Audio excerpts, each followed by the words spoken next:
DG BSF जो है वो कोलकाता पहुंचे हैं, ये बड़ी खबर है। और भारत की नजर जो है वो जाहिर सी बात है, पड़ोसी देश हमारी सीमा लगती है और वहां पर अगर इस तरीके की सियासी उठापटक चल रही है तो उस पर तो हमारी पैनी नजर होगी ही। मैं जल्दी से आपको लेकर चलती हूँ, मनोज्ञा लोईवाल भी इस वक्त हमारे साथ मौजूद है। मनोज्ञा, बड़ा सवाल ये कि जो पॉलिटिकल वॉइड बांग्लादेश में बनता हुआ नजर आ रहा है, वो जो एक राजनीतिक एक शून्यता का माहौल है, तो उसे फिल करने के लिए उस गैप में अब कौन कौन से नाम हैं जिनको लेकर चर्चाएं चल रही हैं? क्योंकि सेना की तरफ से, सेना प्रमुख की तरफ से यह साफ किया गया है बांग्लादेश में अंतरिम सरकार का गठन होगा और महज 24 से 48 घंटे के बीच आप इस सवाल का जवाब दीजिएगा। लेकिन इस बीच एक और बड़ी खबर आपको बता दें, शेख हसीना जो है लंदन जाने की अटकलें हैं। शेख हसीना जो बांग्लादेश छोड़ चुकी हैं, बहुत मुमकिन कि शेख हसीना लंदन जाएं, ये इस वक्त की बड़ी खबर है। आपको बताते हैं शेख हसीना की एक बहन जो है वो लंदन में रहती हैं और अब शेख हसीना के लंदन जाने की अटकलें लगाई जा रही हैं। पहले कहा जा रहा था कि बहुत मुमकिन है शेख हसीना, जिन्होंने हेलीकॉप्टर में उड़ान भरी है बांग्लादेश से और भारत की दिशा में उनका हेलीकॉप्टर उड़ता हुआ नजर आया है, तो बहुत मुमकिन है कि वो भारत आ रही हो, जिसको लेकर यह भी कहा गया कि अगरतला में लैंड कर सकती हैं वो, जिसके बाद वो दिल्ली आ सकती हैं। लेकिन अब खबर ये मिल रही है कि शेख हसीना जो हैं वो लंदन जा सकती हैं। लंदन में शेख हसीना की एक बहन भी रहती है। तो शेख हसीना क्या लंदन में रहेंगी, क्या लंदन में शरण लेंगी शेख हसीना? ये तस्वीर अभी कुछ समय लगेगा, तस्वीर साफ होगी, लेकिन फिलहाल सबकी निगाहें जो है वो बांग्लादेश पर लगी हुई हैं, क्योंकि बांग्लादेश में जिस तरीके का गुस्सा जनता का देखने के लिए मिला है वो शांत हो, ये इस समय वहां सेना की प्राथमिकता है। अब से कुछ ही देर पहले हमने देखा किस तरीके से बांग्लादेश के सेना प्रमुख जो हैं वो सामने आए, उन्होंने लोगों को संबोधित किया, उन्होंने अपने देशवासियों को भरोसा दिया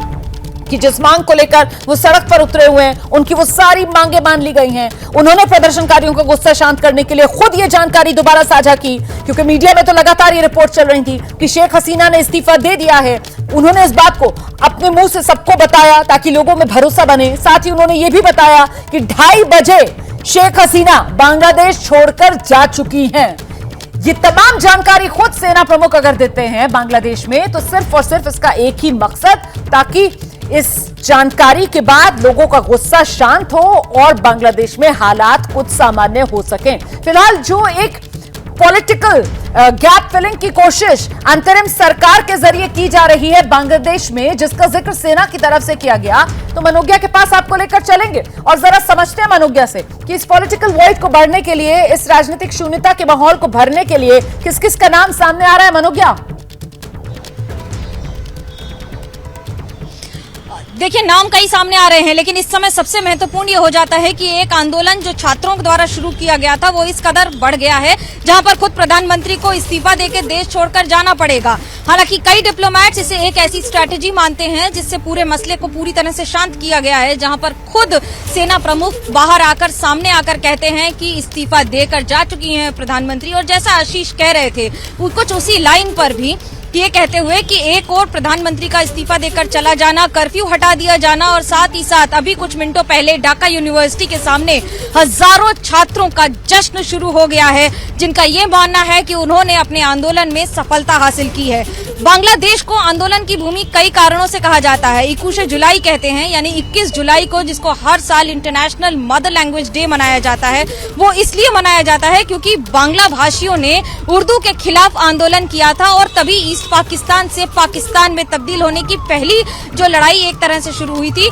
लेकिन उसके बावजूद ये एक उन लड़ाइयों में से है जो सिर्फ देश की नहीं बल्कि भाषा की पहली लड़ाई लड़ी गई थी बांग्लादेश में। और बांग्लादेश को इसलिए भी जाना जाता है, आप ये समझ लीजिए कि जो छात्र आंदोलन है वहां पर आज नहीं है, 2007 में भी इससे बड़े आंदोलन हुए हैं, जहां पर इंटरिम सरकार बनी है, जहां पर 2 वर्ष तक इसी तरह से सरकार चली है। तो बांग्लादेश में जहां 15 साल से लगातार शेख हसीना की सरकार चल रही थी और इस बार इस्तीफा देकर उन्हें अपने देश छोड़कर जाना पड़ा है, ये अपने आप में कई सारे सवाल इसलिए खड़े करता है कि क्या ये स्ट्रैटेजी का पार्ट था या फिर सरकार की नजरअंदाजगी, जिसे वो पहले स्तर पर समझ नहीं पाए और उसके बाद आंदोलन इस कदर बढ़ गया जहां पर खुद प्रधानमंत्री को हेलीकॉप्टर से अपने देश छोड़कर जाना पड़ेगा। दूसरी बात ये कि आखिरकार शेख हसीना जा कहाँ रही हैं, तो सवाल ये भी उठ रहा है कि